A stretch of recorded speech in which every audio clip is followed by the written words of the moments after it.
Boa noite a todos. Vamos dar início à nossa 11ª palestra, Instrumentação e Parcerias para um Sistema Global de Observação do Oceano, com Lilian Krug. As perguntas devem ser feitas durante a live e serão respondidas ao final da palestra. E o formulário de presença vai ficar disponível na descrição do vídeo, junto com o link para obtenção dos certificados no Drive. A apresentação também vai ficar disponível no Drive, com o link na descrição.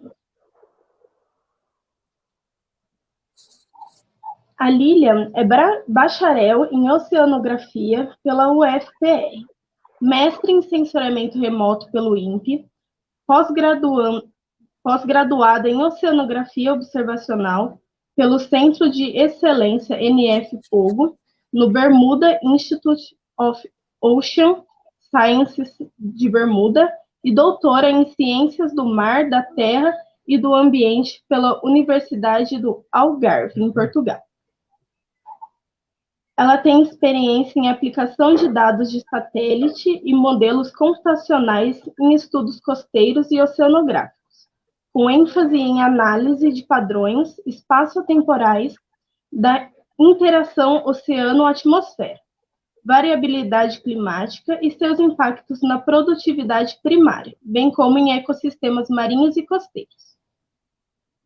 Desde 2012, ela leciona cursos de curta duração em Introdução à Observação do Oceano, Gestão de Dados Oceanográficos e recursos online para estudos de ecossistemas marinhos e costeiros para estudantes de graduação e pós-graduação em cursos internacionais de Angola, Alemanha, Bélgica, Cabo Verde e Portugal. Atualmente é coordenadora da POGO, Partnership for Observation of the Global Ocean, organização não governamental que representa mais de 50 instituições de pesquisa em 28 países, atuando no desenvolvimento de um sistema global de observação do oceano através do incentivo à inovação em observação, capacitação de pessoal, cultura do oceano e advocacia junto a políticas internacionais. Lilian, seja muito bem-vinda para a nossa palestra de hoje e fique à vontade. Obrigada, Gabriele. Boa noite a todos. Como a Gabriele disse, eu vou falar um pouco sobre instrumentação e parceria para um sistema global de observação do oceano. Eu vou primeiro introduzir, falar um pouco sobre o oceano, qual é a importância dele, quais as principais pressões que ele vem sofrendo, e aí eu vou exemplificar os tipos diferentes de instrumentos e plataformas que nós observamos, que nós temos hoje em dia para coletar informações acerca do oceano e finalizar falando um pouco sobre as parcerias internacionais, principalmente, em especial a organização para a qual eu trabalho. Eu peço a Gabriele, por favor, que me avise se eu me prolongar muito, porque é um assunto que eu gosto bastante e tendo a me prolongar um bocadinho quando eu vou falar a respeito dos instrumentos. Deixa eu ver. Eu já estou partilhando a tela, não, Gabriele? Já está apresentando. Sim? Está apresentando. Ok. Então, tá bem. Bom, então, o oceano é a principal característica do nosso planeta, né? O nosso planeta é conhecido também como planeta azul, porque o oceano cobre 72% da superfície, ou 3/4 da superfície do planeta é basicamente água. Ele é um componente fundamental no ciclo das principais propriedades, que são a água e o carbono, e também representa uma parte fundamental do ciclo do calor. O oceano funciona basicamente como um ar-condicionado, distribuindo calor das partes tropicais do planeta até os polos, através da circulação das suas massas oceânicas, e dessa forma regulando o clima e padrões meteorológicos do planeta. As microalgas que estão presentes nos primeiros 200 metros de profundidade, ou seja, na superfície do oceano, conhecidas como fitoplâncton, são responsáveis pela produção de metade do oxigênio do planeta, conhecido como um dos pulmões do planeta, enquanto o outro são as florestas. E tem uma quantidade gigante de biodiversidade que está, em sua grande parte, desconhecida, porque nós conhecemos mais a respeito da superfície da Lua do que das profundezas do nosso oceano. Estima-se entre 500 mil e 10 milhões de espécies, a grande maioria a ser descoberta ainda dentro do oceano. E, finalmente, um oceano saudável e seguro é fundamental para a nossa existência e nosso modo de vida. 40% da população mundial vive a 100 quilômetros da costa, metade da população, 2,4 bilhões de pessoas, e 10% da população mundial vive em zonas que estão a menos de 10 metros do nível do mar. Metade da população mundial tem como peixe a fonte principal de proteína, uma grande parte depende de atividades relacionadas à pesca, 90% do comércio internacional é dado através de rota marítima, e metade do turismo internacional destina-se, então, para a zona costeira também. Entretanto, eu assumo que a maior parte da audiência tenha visto alguma matéria em qualquer tipo de mídia falando sobre os impactos das alterações climáticas e da pressão humana nos oceanos. Para citar alguns, por exemplo, a sobrepesca, onde 80% do estoque de peixe está exaurido ou superexplorado no oceano. Muito em causa são a pesca industrial e métodos irresponsáveis de pesca, como a pesca de arrasto, ou então até mesmo o uso de dinamite para pesca, que resulta em 40% de descarte e também deixa muito lixo para trás, ou as redes, que são conhecidas como pesca fantasma. E desses 60% que consegue chegar à costa e é para ser consumido, 1/3 dele é desperdiçado entre o caminho entre o porto e o consumidor. Também falamos muito sobre a acidificação do oceano, o aumento dos gases de efeito estufa na atmosfera é assimilado por reações químicas, físicas e biológicas na superfície do mar, diminuindo assim o pH da água e afetando principalmente organismos calcificadores, causando corrosão e enfraquecimento na capacidade de formação de conchas e carrapaças. Entre eles, os principais são os recifes de corais, 60% deles são ameaçados hoje, 90% em 2030, segundo estimativas. Esse efeito combinado da acidificação com o aumento da temperatura exerce uma pressão gigante nos recifes de corais. Esses efeitos também chegam nas altas latitudes, nos níveis mais baixos da cadeia alimentar, onde os organismos também necessitam de carapaças de carbonato de cálcio. Então, o aquecimento, como eu falei, o oceano armazena 93% do excesso de calor emanado pelo planeta. Isso causa, além dessa pressão nos recifes, uma estratificação da coluna d'água, reduzindo o acesso a nutrientes e oxigênio e uma pouca miscigenação da coluna d'água. A expansão térmica causa um aumento do volume e aceleramento do derretimento do gelo, e o aumento e a frequência de intensidade de eventos extremos, como tempestades tropicais e furacões. E, por fim, a poluição, são 8 milhões de toneladas de lixo que são lançados ao oceano, grande parte plástico, estimativa de um caminhão de lixo de plástico por minuto lançado ao mar, sem falar em poluição orgânica, por conta do esgoto, agricultura e pecuária, que são carregados pelo rio para o oceano, triplicando a carga de nitrogênio quando comparado à era pré-industrial.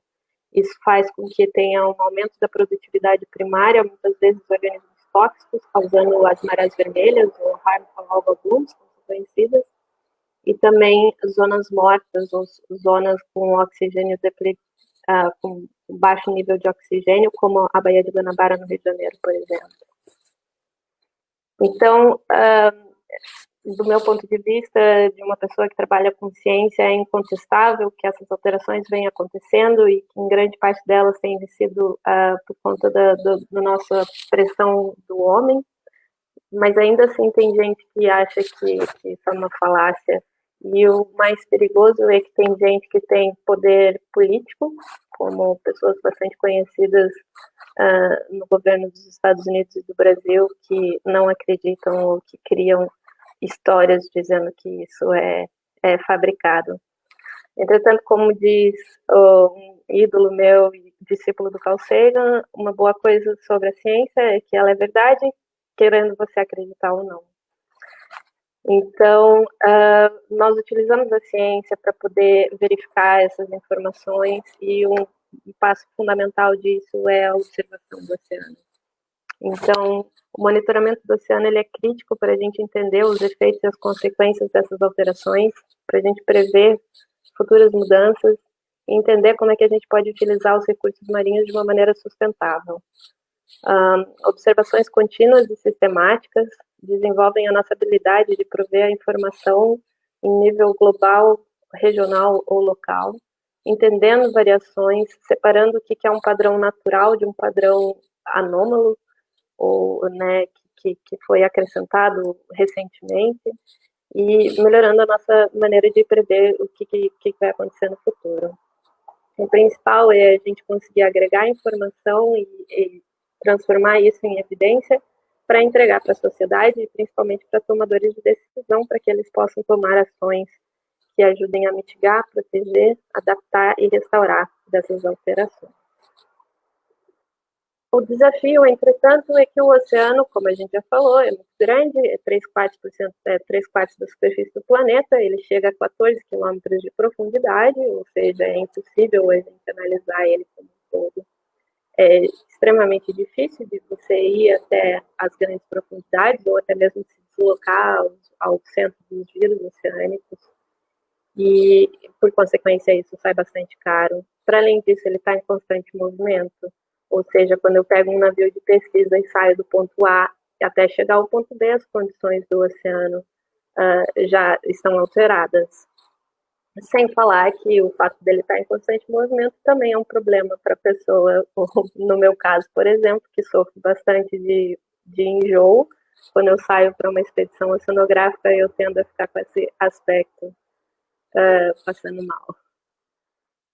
Pronto, então a solução que nós temos é fazer um sistema de observação do oceano que tenha uma observação sistemática e de longo prazo de o que são chamadas variáveis essenciais oceânicas, são aspectos ou propriedades físicas, químicas, biológicas, ecológicas, que com elas nós conseguimos formar todo esse entendimento que nós necessitamos. Mais importante é que ela tenha uma rápida interpretação e disseminação para as pessoas que vão transformar esses dados em informação relevante.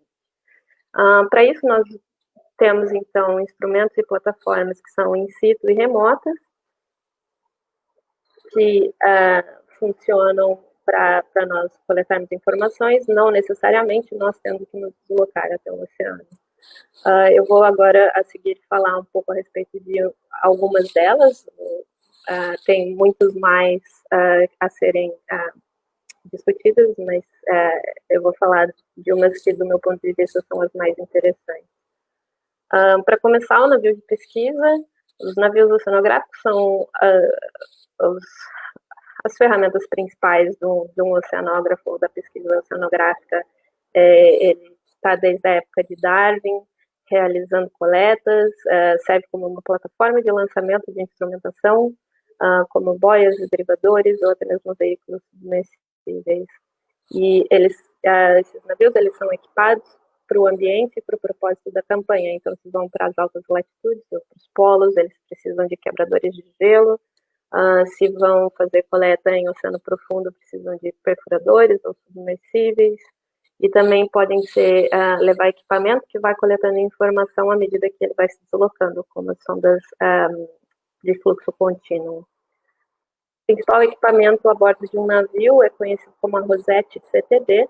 Esse equipamento que aparece no vídeo à esquerda é um carrossel de garrafas, chamadas garrafas Niskin, que podem armazenar 12 litros d'água, e que o operador a bordo do navio vai disparando, elas descem abertas, e à medida que vai subindo, nós sabemos, no computador nós temos informação a que profundidade que essa garrafa ou que o carrossel está, E ele vai fechando as garrafas determinadas nas profundidades que nós estamos interessados em coletar a água. Então, esse gráfico aqui na minha direita, as linhas horizontais mostram a que profundidade cada garrafa foi fechada.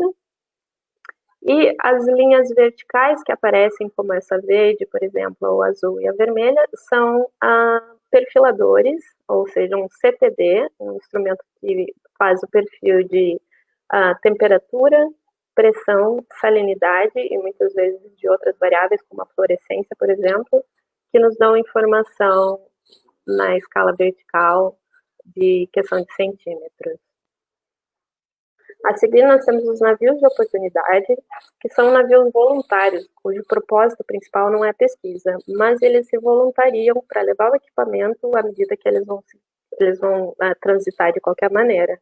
Geralmente são navios da Marinha Mercante ou ferry boats que estão fazendo travessias regulares numa determinada localidade, e eles podem carregar, servirem como uma plataforma de lançamento para equipamentos, como derivadores ou perfiladores descartáveis, e também podem carregar com eles os instrumentos conhecidos como ferry box, que são umas caixas que vão fazendo medidas de fluxo contínuo de dados físicos e químicos. Então, eles estão preparados para que a água que vai passando por debaixo do navio ou do barco vai entrando no equipamento, e as medições de, por exemplo, turbidez ou oxigênio, pH, vão sendo registradas à medida que a água vai passando.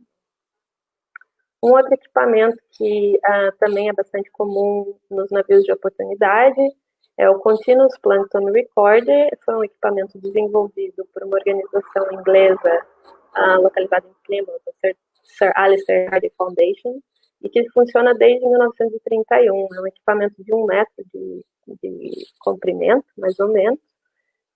Tem uma rede acoplada e ele vai sendo arrastado pelo navio. À medida que a água vai passando por dentro, uma malha vai sendo presa e vai salvando amostras de plâncton, que são micro-organismos que estão à deriva. Geralmente esse equipamento é arrastado entre 5 e 10 metros de profundidade, e com isso nós conseguimos então a informação sobre esses micro-organismos, então sejam eles algas ou mesmo larvas de animais, bactérias patogênicas. E agora, ultimamente, o que tem se visto é, por conta dos arquivos desses dados que estão funcionando desde 1931, nós também podemos fazer um levantamento acerca de quantidade ou concentração de micro e macroplástico na água do mar.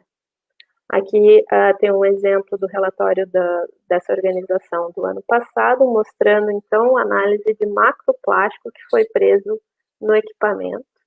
E a gente pode observar, então, um aumento considerável na concentração de macroplástico, principalmente a partir dos anos 90. As estações de série temporais também são bastante tradicionais.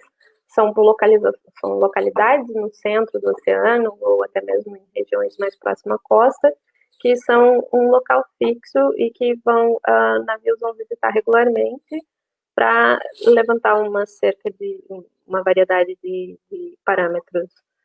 Essas observações podem incluir dados meteorológicos ou dados de oceanografia física, biogeoquímica, acidificação, podem lançar experimentos. Então, por exemplo, a Bermuda Atlantic Time Series Study Station, no centro do Oceano Atlântico, próximo do famoso Triângulo das Bermudas, é uma estação que funciona desde 1988, onde o navio de pesquisa visita todos os meses, durante 5 dias, e passa 5 dias coletando 25 variáveis biogeoquímicas e físicas, da superfície até os 4.200 metros de profundidade. Com essas informações, nós podemos fazer gráficos como esse que está no canto superior, que é direito, mostrando, por exemplo, um aumento da pressão parcial do gás carbônico no oceano, na coluna d'água. Nós também temos a opção de fundez, que são boias que podem estar na superfície, mas podem ficar na subsuperfície. Elas também estão fixas em um determinado local. Geralmente servem atendem sistemas nacionais de previsão meteorológica, de segurança marítima, e fazem a observação de padrões do clima. Essas boias podem ter tamanhos e preços variados, se elas estão no meio do oceano, se estão numa zona de entrada de uma baía, por exemplo, de uma zona portuária. Elas têm capacidade de armazenamento ou então de transmissão de dados via satélite, e o design dela tem que ser bastante detalhado e considerar as condições climáticas do lugar onde ela está localizada para que ela não se desprenda e o equipamento seja perdido. Existe um painel de fundeiros que estão localizados na zona equatorial dos oceanos, são conhecidos como Tropical Moored Buoy Implementation Panel, que são administrados por diversos institutos, incluindo o Brasil, por exemplo, aqui na zona do Atlântico, o INPE e o Instituto de Hidrografia da Marinha, que controlam algumas dessas boias. Elas servem, por exemplo, além de coletar informações meteorológicas e oceanográficas, elas também fazem monitoramento de oscilações como o El Niño e, no caso do Pacífico, de tsunami. As armadilhas de sedimento são instrumentos bastante curiosos. Primeiro, eles coletam o sedimento que está caindo dentro da coluna d'água, conhecido como neve marinha. São concentrações pequenas de componentes orgânicos que servem como fonte de alimento para os organismos que estão nas profundidades maiores do oceano, e tem um grande impacto no clima do planeta, porque eles são uma parte considerável do sequestro de carbono feito pelo oceano. Existem 3 tipos diferentes de armadilhas de sedimento, como estão nessa imagem no canto superior direito. Existem essas de flutuabilidade neutra, que elas ficam numa determinada profundidade, nós lançamos elas e depois de um tempo elas ficam coletando esse sedimento que vai caindo, vai indo para zonas mais profundas por um determinado tempo, e depois nós vamos lá e coletamos. Existem também umas derivadoras que têm um sistema de comunicação para o navio conseguir localizá-las depois, e também tem as fundeadas. Essas fundeadas são esses grandes funis que estão nas imagens aqui abaixo. Eles podem ficar ali por meses num determinado local, e existe um grande funil amarelo com um sistema de carrossel de garrafas de amostragem que são programados para, num determinado tempo, fechar uma garrafa e girar para a próxima garrafa. Dessa maneira, você consegue saber o fluxo, a quantidade de sedimento que é armazenado num determinado tempo. Então, por exemplo, se temos um vulcão expelindo fumaça num determinado momento, isso consegue facilmente ser refletido nessas amostras. Depois nós temos os derivadores, que permitem obter dados de superfície, também dados atmosféricos. Eles geralmente são umas boias que têm esses grandes arrastos junto deles, que servem para que essa boia ela não seja movimentada pelo vento, mas sim que navegue ao sabor da corrente da superfície. Elas são fáceis de lançar e relativamente mais em conta que esses equipamentos mais elaborados, mas permitem com que a gente acople diferentes tipos de instrumentos e também experimentos, por exemplo, incubação de amostras para ficar ali num determinado período no ambiente natural deles, né? E elas também geralmente vêm com um sistema de rádio para que o navio consiga localizar e recuperar depois. Aqui nessa imagem nós temos um exemplo, por exemplo, de derivadores que foram lançados para acompanhar a passagem de um furacão em 2012 no Golfo do México. E esses 300 derivadores aqui depois coletam todas essas informações e auxiliam imenso no estudo da previsão e do impacto da passagem dos furacões. Depois, esse é um dos meus favoritos, são os derivadores Argo. Eles começaram no ano 2000, hoje em dia nós temos 4.000 desses navegando no oceano, e eles são bastante interessantes porque é um equipamento que tem 1,5 metro de altura, alguma coisa assim. Nós lançamos ele por um navio, ele descende até 1.000 metros de profundidade e desliga. Durante 9 dias ele fica ali navegando ao sabor da corrente. Passados esses 9 dias, ele acorda, desce até os 2.000 metros de profundidade e depois começa a subir em direção à superfície. À medida que ele vai subindo, ele vai coletando o perfil de principalmente propriedades físicas, como salinidade e temperatura, mas algumas dessas novas modalidades de Argo também conseguem dados biogeoquímicos, como, por exemplo, concentração de clorofila ou fluorescência. Chegando à superfície, ele emite essa informação para um satélite, que passa depois para o centro operacional, e depois ele desliga novamente, desce até os 1.000 metros, desliga novamente, e isso pode ficar por meses a fio. Alguns desses equipamentos mais recentes, conhecidos como Deep Argo, podem chegar até os 6.000 metros de profundidade. Esse é o último mapa que eu tirei essa semana do site, onde a gente vê a distribuição desses derivadores no oceano. Embora pareça que tem uma grande cobertura, a distância média entre uma e outra são 300 quilômetros. Então, são medidas bastante pontuais do oceano. Esse é um dos mais novos instrumentos que nós temos hoje, conhecido como Wirewalker. Ele pode ser usado fundiado, ou seja, fixo numa determinada localidade, ou sendo usado como um derivador.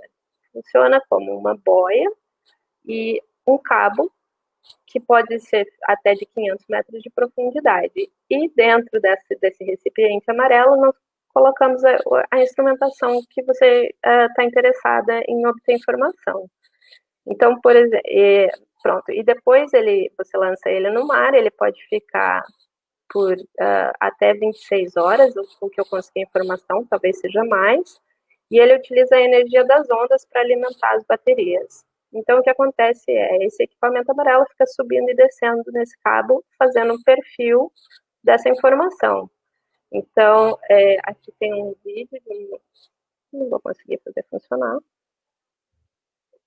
Não sei porquê, mas enfim, ele fica subindo e descendo nesse cabo, formando perfil. Aqui nesse exemplo, por exemplo, do proprietário desse equipamento, ele soltou a deriva e ele está fazendo um perfil de temperatura e de clorofila ao longo desse trajeto, da superfície até os 100 metros de profundidade.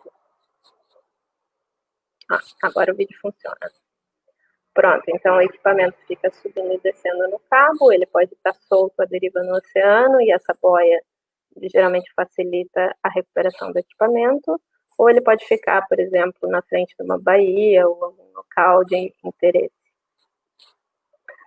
Passamos aos veículos autônomos submarinos. Esses aqui funcionam mais ou menos como drones, mas submarinos, eles são chamados gliders. Eles são relativamente à deriva, mas nós temos um GPS acoplado e você pode fazer a rota que você espera que ele cumpra. Então, acoplam-se sensores neles para dados físicos, químicos, biológicos, etc. E ele geralmente fica da superfície até os 1.000 metros de profundidade, mas alguns podem ir até 6.000 metros. Era suposto ter uma animação aqui, que pelo jeito não vai funcionar, mas o glider fica subindo e descendo, e à medida que ele sobe e desce, ele faz o perfil, por exemplo, aqui no caso de temperatura. Depois tem uma nova modalidade desse glider, que é chamado de Wave Glider. Ele tem uma plataforma que fica na superfície, um cabo que conecta ele a essas pás. Esse equipamento aqui embaixo, ele serve para coletar a energia das ondas, enquanto essa plataforma na superfície coleta a energia do Sol. E com essa energia eles carregam baterias e funcionam de uma forma bastante independente. Pode-se acoplar a instrumentos desejados nessa plataforma da superfície, mas também podem ser arrastados, como por exemplo sonares. E esse Wave Glider ele é operado e controlado à distância do navio, ou então até mesmo da terra, e permite a coleta dos dados em tempo real e permite também adaptar. Então, se eu estou vendo que tem uma certa área onde tem uma tempestade se aproximando, eu posso operar ele para que ele mude de direção.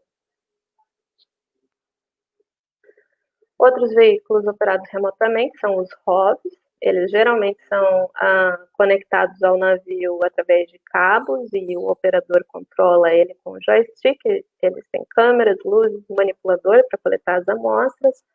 são comumente utilizados em estudos de oceanografia profunda para coleta de dados das fontes hidrotermais ou prospecção. E existem novos hobbies que têm uma capacidade de wireless com comunicação autoacústica. Também temos veículos tripuláveis, são o famoso Alvin, que foram as Fossas Marianas. Também servem para oceanografia de mar profundo, permite a visualização e amostragem de organismos no seu habitat natural. E graças a esses submersíveis é que tiveram grandes avanços e maior conhecimento do que acontece no fundo do oceano. Por exemplo, nós descobrimos uma vasta biodiversidade e um ambiente super rico em vida nas fontes hidrotermais e organismos que sobrevivem através da quimiossíntese e não da fotossíntese. E os Basic Landers, que são laboratórios autônomos em mar profundo, basicamente uma estrutura com baterias e todo o parâmetro e muito peso para que fique no local, aonde nós também colocamos uma vasta quantidade de instrumentos para poder coletar os dados que nós estamos interessados. Também é possível fazer a amostragem de sedimento, na incubação para medir parâmetros na interface entre o sedimento e a água. Os instrumentos são conectados via acústica para que eles possam ser medidos de maneira uniforme ou ao mesmo tempo, né? E tem autonomias de dias ou anos de acordo com a programação. Então, se eu coleto dado uma informação por dia, a bateria vai durar muito mais do que se eu pedir um dado por hora, por exemplo. Os satélites, que são a minha área de especialidade, na verdade, que é a única maneira de nós coletarmos dados de maneira sinóptica, ou seja, uma grande área de maneira instantânea. É possível observar fenômenos de larga e média escala, tanto no tempo quanto no espaço, a biosfera marinha, através de dados de concentração de clorofila. Entretanto, nós só temos informação da superfície e também problema de bloqueio de nuvens para algumas das variáveis. Então, os sensores a bordo de satélites são como câmeras fotográficas adaptadas a diferentes partes do espectro eletromagnético, e eles conseguem medir 4 propriedades marinhas: a cor, temperatura, rugosidade e altura. Então, qualquer variável que seja relacionada a essas pode ser medida ou inferida através de imagens de satélite. Aqui alguns exemplos: nós temos o nível médio da anomalia do nível do mar, topografia, o que dá informação acerca de velocidade das correntes de superfície, temperatura da superfície do mar, imagem de concentração de clorofila e de salinidade na superfície. E por último, acho que é o último, deixei, sim, é o mais itimalia dos instrumentos, são os Smart Tags, são instrumentos que nós utilizamos junto de animais marinhos. Eles são inofensíveis, são usados em pinípedes, tartarugas e peixes, mas não machucam esses animais. Eles também servem como uma maneira de monitorar o ritmo cardíaco e a temperatura ou condição de saúde do animal.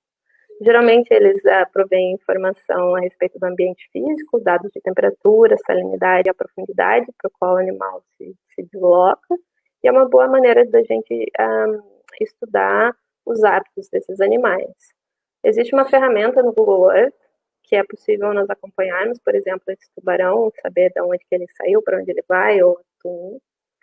E isso facilita também, por exemplo, estudos embaixo do gelo, por exemplo, porque as focas ou esses animais frequentam lugares que são difíceis para nós.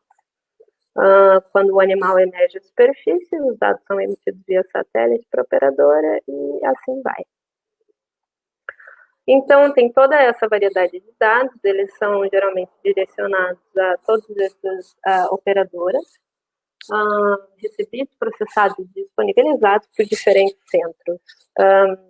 E isso é um outro problema, que é reunir todos esses dados, ou saber aonde que você consegue encontrar a informação que você precisa.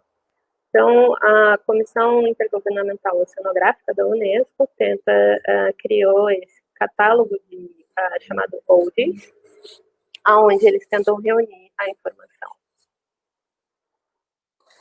Então, seguindo em frente, o que nós queremos é um sistema unificado de observação do oceano que englobe, então, essas propriedades físicas, químicas, biológicas e ecológicas que são essenciais para a gente compreender todas as alterações e todos os padrões naturais do oceano, entender mais a respeito da vida dele, mas que também incorpore informação sobre a pressão humana e que ele atenda tanto uma escala global quanto uma escala regional, local, a nível costeiro, né?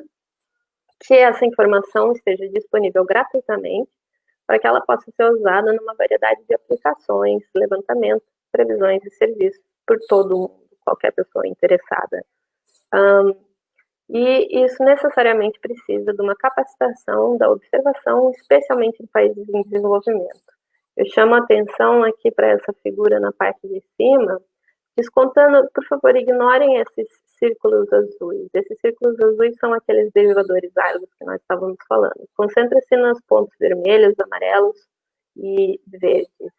E note como eles estão majoritariamente no hemisfério norte do planeta, que é a localização dos principais países em desenvolvimento. No hemisfério sul, nós temos poucos países desenvolvidos, quis dizer países desenvolvidos. No hemisfério sul, nós temos poucos países desenvolvidos e, consequentemente, um menor poder de observação. Então, as nossas organizações atuam de maneira que a gente possa melhorar a observação, especialmente em países em desenvolvimento, provendo ou desenvolvendo instrumentação que seja mais acessível do ponto de vista financeiro, né? Também treinando pessoal e obtendo também o suporte do governo, entidades locais e regionais.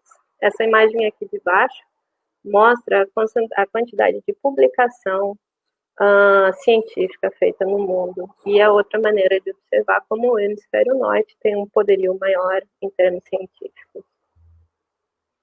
Então, a Comissão Oceanográfica Intergovernamental da Unesco gere um programa chamado GOOS, Global Ocean Observing System, que é um programa que provê a supervisão científica através de comitês e diretores que recomendam as melhores práticas, coordena a contribuição de organizações e alianças regionais, intercede e apoia usuários nas diferentes escalas. Eles trabalham junto com uma outra coordenação, que é a Joint Commission of Oceanography and Meteorological Dados, que coordenam, então, a acoplagem de dados oceanográficos e meteorológicos. E juntos deles tem várias organizações, aqui são apenas algumas, que suportam a implementação desse sistema único de observação. Entre elas, tem a POGO, que é a organização para a qual eu trabalho e que eu vou falar um pouquinho melhor agora. Então, o POGO, o acrônimo é a Partnership for Observation of the Global Ocean, ou Parceria para a Observação do Oceano Global.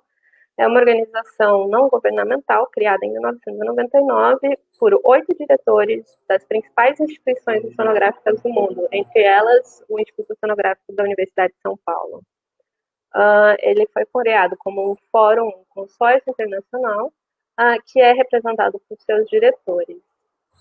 Atualmente, nós temos 51 membros em 28 países. Os pontos nesse mapa mostram a localização dele. E a missão da POGO, então, é utilizar do expertise, da experiência e da infraestrutura dos seus membros para projetar, construir e inovar o sistema global de observação do oceano, treinar a próxima geração de cientistas e desenvolver, então, uma sociedade que seja mais instruída, que seja literada no oceano, na sua importância e na importância de cuidar dele. Também buscando parcerias em nível nacional e internacional. Em termos de inovação de observação, alguns dos trabalhos da POGO é o financiamento de grupos de trabalho que dedicam-se a áreas prioritárias no sistema de observação. Um caso é a popularização do sistema ARGO, que, como eu mencionei atrás, começou nos anos 2000, e graças ao incentivo dos diretores dos nossos institutos, foi bastante popularizado. Desenvolvendo um tempo atrás também um experimento de oceano internacional quieto, numa tradução bastante livre. É um grupo de estudo que atende à poluição acústica, ou poluição sonora nos oceanos, que é um problema bastante grave e invisível. Esse grupo de trabalho acabou de elaborar uma lista de variáveis essenciais acústicas que está em análise para ser aprovada por aquele órgão da IOC. Nós também trabalhamos com desenvolvimento, apoiamos o desenvolvimento de instrumentação low cost, estabelecimento de metodologias para a utilização do DNA ambiental, ou eDNA, uma nova metodologia de análise de dados biológicos, implementação de sistemas de observação na costa ocidental africana, um projeto liderado e organizado pelos nossos membros em 5 países na África, e um grupo de trabalho para um balanço de gênero na carreira de pesquisa oceanográfica. Na parte de treinamento de pessoal, a organização ajuda a organizar e financiar treinamentos elaborados ou organizados por nós mesmos ou por outras organizações, e tem um apoio pós-treinamento através de sua rede de ex-alunos, a NANO. Esses nossos cursos são como cursos embarcados em navios de pesquisa, onde o investigador, o jovem investigador, passa um certo período num instituto de pesquisa e depois vai junto com o instituto numa expedição oceanográfica, aprender a coletar dados, analisar esses dados, podem ir a centros de treinamentos ou visitar outras instituições oceanográficas. Até hoje nós já distribuímos 981 bolsas para jovens cientistas em 89 países. E na parte de divulgação e de suporte à observação do oceano, a PUG participa em eventos das Nações Unidas, como a Conferência dos Partidos para Alterações Climáticas, elabora cartas e declarações em nome de seus membros, que são adereçadas às organizações governamentais, como ministérios, ou intergovernamentais, como o Grupo 7, cartilhas elaboradas para o público em geral, ou escolas ou tomadores de decisão, explicando a importância da observação do oceano, campanha de divulgação científica junto às escolas, e um grupo de comunicadores de ciência que se dedica a um guia de práticas e suporte à década da ciência do oceano, que está começando agora, organizada pelas Nações Unidas. Eu acho que era isso que eu tinha para falar. Me desculpe se eu passei do meu tempo. Agradeço a atenção e abro para perguntas agora. Foi um tempo ótimo, Lilian. Vou começar a ler as perguntas que chegaram. Ok. A primeira é da Silvia. Há algum critério para a escolha do local das estações de séries temporais? É uma boa pergunta. Sim. Geralmente, as estações como a das Bermudas, por exemplo, ou a do Havaí, elas estão em locais estrategicamente selecionados para não terem efeito do continente. Então, elas estão mesmo no centro do oceano. Dessa maneira, nós sabemos que os dados que estão ali são 100% oceânicos e não tem um efeito de continentalidade, que chama o efeito da costa ou de alguma coisa alterando a informação. Depois tem outras estações, como, por exemplo, numa ilha no Mar do Norte, em Helgoland, da Alemanha, que simplesmente eles começaram uma estação biológica lá em 1800 e bolinhas, e era simplesmente muito mais prático, sem falar que é uma área extremamente importante no Mar do Norte.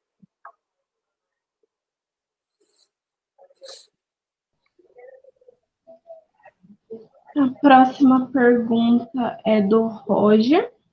Ele diz: boa noite, doutora Lilian. É um prazer voltar a acompanhar as suas palestras, depois de estar em Angola. A minha pergunta é sobre o Benthic Lander. Será que também ela pode analisar os dados da macrofauna bentônica? Olha, Roger, boa noite. Obrigada pela presença. Eu suponho que sim, eu confesso para você que eu não conheço muito bem, mas eu sei que eles têm amostradores de sedimento, sediment grabbers, né, que eles podem coletar o sedimento, preservar, e depois, quando o pesquisador for lá recolher, ele pode analisar a macrofauna. Agora, eu não sei dizer exatamente. Pronto, eu imagino que eles possam ajustar aquilo para o tamanho, para a faixa de tamanho que esteja interessado.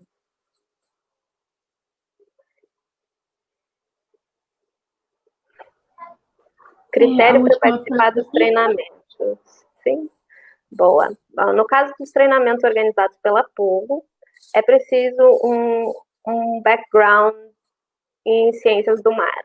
Então, pode ser um aluno de graduação ou alguém que, não necessariamente de oceanografia ou ciências do mar, pode ter feito biologia, mas que tenha trabalhado com algum elemento marinho. Basicamente, é isso.